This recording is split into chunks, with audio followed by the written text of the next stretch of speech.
Time is running out for British Prime Minister Johnson, or rather against him. Great Britain and the EU still have time until today to conclude a trade pact. Then, after years of tug-of-war, the British are actually threatened with a no-deal Brexit, with severe consequences for the economy and consumers. The trade association speaks of a customs bomb. Parliamentarians are warning of a fall into the abyss. The British economy is looking at a possible no-deal Brexit with fear and anger. The UK and the EU have until today to agree on a trade pact for the period from 2021.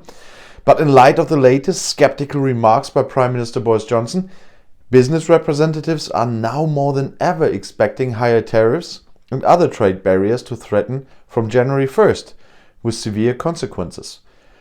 48% more for minced beef, 16% for cucumbers, 10% for lettuce. Food retailers, for example, have to reckon with significantly higher prices. On average, more than 20% higher tariffs would be due on fresh food such as fruit and vegetables from the EU, warned the trade association's BRC. BRC expert Andrew Opie said that a few weeks before the end of the transition phase on December 31st, when Great Britain is still a member of the customs union and the EU internal market, there is still no agreement in place, and that is alarming.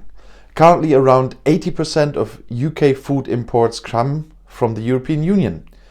According to a study by the Food Foundation charity, a British family can expect 4% more costs for fruit and vegetables if the higher tariffs are passed on directly to consumers. The boss of the retail giant Tesco, John Allen, expects that the average grocery shopping could be around 5% more expensive. Experts also concerned that it is still not clear what companies will have to consider in future for trade with the EU and which documents will be required. This is crazy, scolded retail expert Sally Jones. Although the government has known about it for years, it has taken too long. Logisticians and the transport industry look at Dover with horror. For days, trucks have been piling up for miles in front of one of the most important ports on the English Channel.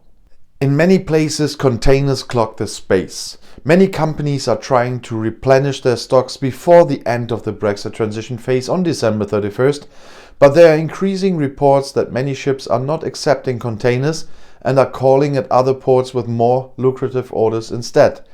The Toy Manufacturers Association, BTHA, has already warned that Christmas gifts for thousands of children in the UK might not arrive on time. The Japanese car maker Honda stopped production at its Swindon plant due to delivery problems.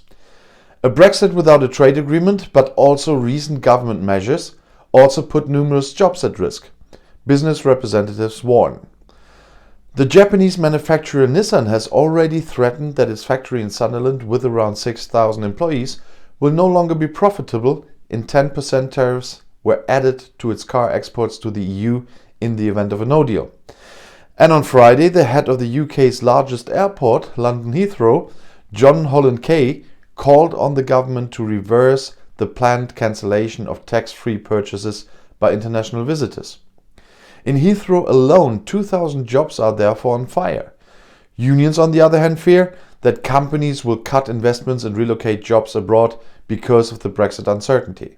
The working people will never forgive this government if we step out of the EU without an agreement just because ministers want to keep their right to attack labour rights, said Kathleen Walker-Shaw of the GMB Union.